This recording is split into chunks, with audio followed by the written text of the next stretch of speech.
This is about as raw and as real as it's gonna get, right? Alright. I might cry during this. So I just went to Target to pick up a prescription for a friend who is sick. And before walking in, this guy asked for change, right? He asked for some money. I don't have any cash on me.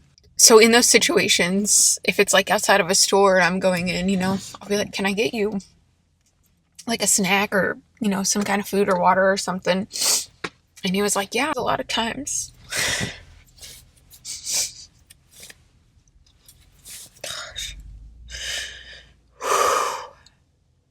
A lot of times we don't give people who need charity, they don't get a choice of something as simple as like what kind of snack they want. And I think that tiny little act right there strips away a little bit of humanity in a person.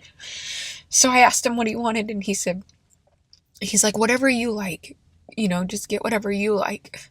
So in my mind, I was like, okay, I'm going to definitely get this guy more than just like one little thing. So I tried to get him like protein bars and stuff too to be helpful, but also like fun snacks that people would actually want to eat, and some water, and then like a cold drink, because it was hard too, because I was like, I want to get him like all this stuff, but if it needs to be chilled or cold, he probably doesn't have access to that. And so when I took it out to him, like it was just like a bag of Target stuff. I mean, his face just lit up like, wow, because I think too, maybe he was expecting for somebody to ask what he would want and then just kind of snuff him, because then I started to talk to him and I was like, hey man, what's your name?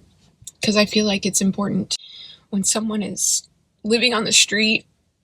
I think instead of having an identity as an individual person or even an identity as a human being, they're often labeled as just like homeless or bum or just something like that. But he told me that his name was Chris. He was so kind and so nice, and was saying that he and his twin brother were having to live in a tent, which is not uncommon for this area.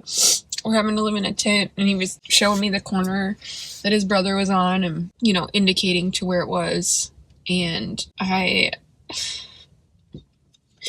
we were just kind of chatting about like where we were both from and, what brought us here and how long he's lived out here and stuff like that. And then another girl came out and she was like, I got you a bag of stuff too. And she just handed it to him, kind of left. I think she was a little bit nervous, and that's totally okay. But he was so kind, and he was like, I can't wait to go and share this with my brother. And he like immediately left to go take it to him. He's like, and we're going to share the bounty with our friends. And it was like so humbling to hear. It gets me really emotional. So, because kindness is so beautiful and God is so beautiful when you see him in those kind places. And to know that like this guy is living in a tent, like sharing a tent with his brother to live in because they fell on hard times, and wanted to take that little bag of groceries that I gave him, and like he wasn't even trying to hoard it for himself. He didn't even look in there to see what was in there or try to take something out and start, eating it or drinking it. And also too, I was like, man, if I would have known his brother, I would have like given him more. But just knowing that he wanted to take that, he called it a bounty, the amount that was given to him, and wanted to share it. And it was so beautiful. And I'm not sharing this story for like clout, or to be like, she's a girl crying on the internet for attention.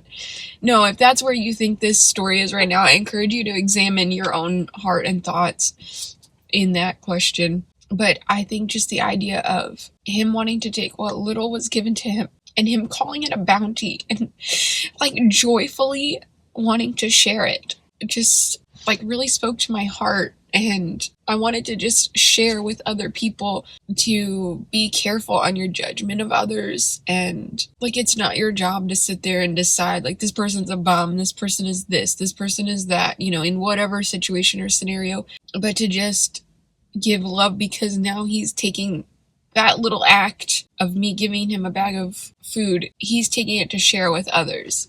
You know, it was so beautiful and so humbling. And I feel so grateful that I got to be cast in a role in that moment.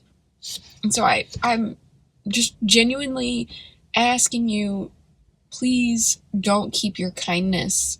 Please share it with anybody. Spread it around just like a wildfire. Just let it catch, you know, because now that's going to ripple through. Also, please be grateful for what you have, whether it's a lot or a little. It's still a bounty, no matter the size. It's still a bounty, no matter the size. That's the lesson I'm going to take from this. Thank you.